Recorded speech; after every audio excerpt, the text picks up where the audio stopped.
প্রান্তিক ও নিম্ন আয়ের পরিবারের আর্থিক সুরক্ষা জোরদার করতে ফ্যামিলি কার্ড চালুর উদ্যোগ নিয়েছে সরকার।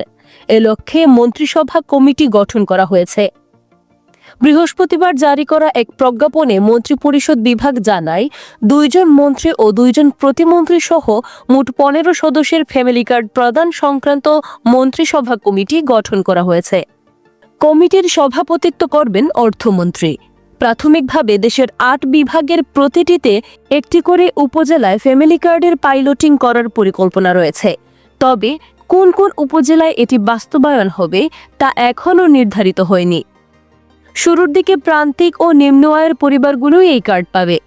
কমিটি ফ্যামিলি কার্ডের ডিজাইন ও সুবিধাভোগী নির্বাচন পদ্ধতি চূড়ান্ত করবে। জাতীয় পরিচয়পত্র ও ন্যাশনাল হাউসহোল্ড ডাটাবেজের মাধ্যমে ডিজিটাল ডাটাবেজ তৈরির কাজ করবে। নারীদের বিদ্যমান কোনো কার্ড ব্যবহার করা যায় কিনা তা পর্যালোচনা করবে। কমিটিকে আগামী 24 ফেব্রুয়ারির মধ্যে একটি প্রাথমিক প্রতিবেদন জমা দিতে নির্দেশ দেওয়া হয়েছে।